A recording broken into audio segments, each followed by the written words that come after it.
सिंधुदुर्ग में बीजेपी विधायक नीतीश रानी का बड़ा बयान सामने आया। उन्होंने कहा कि वे इस सम्मेलन में हिंदुत्ववादी कार्यकर्ता के रूप में आए हैं। उन्होंने भारत को हिंदू राष्ट्र बताते हुए कहा कि हिंदू समुदाय को प्राथमिकता दी जानी चाहिए। रानी ने कहा कि देश में हिंदू मंदिरों पर अतिक्रमण हो रहा है और इसे रोकने के लिए कदम उठाए जाने चाहिए। साथ ही उन्होंने लव जिहाद और वक्फ बोर्ड के मुद्दों पर भी अपनी प्रतिक्रिया दी। हालांकि उनके इस बयान को लेकर राजनीतिक हलकों में चर्चाएं तेज हो गई है और इस पर अलग अलग प्रतिक्रियाएं सामने आ रही है।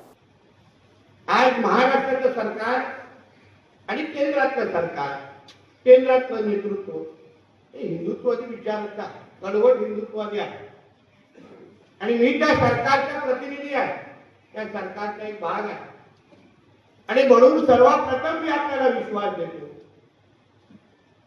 की या पुढचा प्रवास आपल्या जिल्ह्यातले मंदिर असतील, हिंदू समाज असतील, त्यांना कुठल्याही गोष्टीची भीती न बाळगता आपल्या हक्काच्या विचाराचं सरकार आज राज्यात आहे।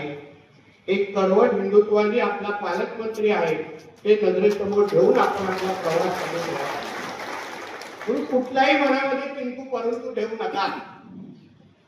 निर्णय घेत असताना, प्रशासनाशी बोलत असताना, प्रशासनाला आदेश देत असताना सर्वात प्राधान्य हिंदू समाज आणि धर्मालाच दिलं जाईल हा विश्वास तुम्हाला मी आता मी माझा सत्कार करत असताना आपल्या अध्यक्ष साहेबांनी त्यांच्या कॅबिनमध्ये घेऊन गेले आणि हातात एक मला निवेदन दिलं। यातल्या बाजूची जागा जी कृषी खात्याकडे आहे आणि त्यांचं म्हणणं होतं की आमच्या मंदिराचा वार्षिक कार्यक्रम असतो तर आपण आम्हाला ती जागा पार्किंगसाठी द्यावी असं निवेदन मला हातात दिलं। मी त्यांना सांगितलं की तुम्ही पार्किंगसाठी वापरायला सुरू करा, परवानगी आपल्याला देण्याचं काम प्रशासन करेल, मागण्याची काही गरज नाही, मी बसलोय तिथे। म्हणून एवढं काय विनंती आता करायची काय गरज नाही। हिंदू समाज आणि धर्माच्या अनुसार ज्या ज्या गोष्टी आपल्याला अपेक्षित आहेत त्या सगळ्या गोष्टी आता आपल्या या सिंधुदुर्ग जिल्ह्यामध्ये पहिल्याही व्हायच्या आणि ह्या पुढेही होणार, अजून भक्कम पद्धतीने होतील। मंदिरं ही आपली ओळख आहे। इतिहासाचा पूर्ण प्रवास अगर आपण पाहिला तर मुळात सगळे हिंदूच होते। आपण सगळे पूर्ण जागे हिंदूच्या दृष्टिकोनातून आपण प्रवास करत करत इथपर्यंत आलो आहे। मग मुघलांमध्ये मुघलांनी पहिला त्यांचा राज्य करायचा प्रयत्न केला, पण एक आपण लक्षात घेतलं पाहिजे, जेव्हा जेव्हा इस्लामिक आक्रमण आपल्या देशावर झालेलं आहे, समाज आपल्या इथे झालेला आहे, तेव्हा तेव्हा कधी माणसांवर हल्ले केले नाही, कधी अन्य सामाजिक संस्था बंद पाडले नाही। सर्वात महत्वाचं ते त्यांनी टार्गेट ज्याला केलं त्याला मंदिराला केलेलं। त्याचं काय कारण आहे?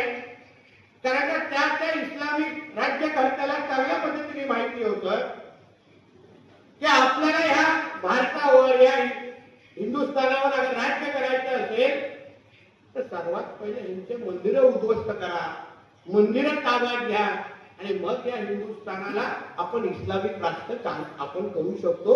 ही भावना तेव्हापासून चालून आलेली आहे आणि म्हणूनच आपला हा जो हिंदू राष्ट्राचा जो प्रवास आहे तो प्रवास आपण आपल्या मंदिराला सुरक्षित कसं ठेवू शकतो, मंदिराच्या वर जे वाकड्या नजरेने पाहणारे जे काही जिहादी लोक आहेत त्यांना तिकडच्या तिकडेच कसं थांबवू शकतो या दृष्टिकोनातून आपली वाटचाल असली पाहिजे।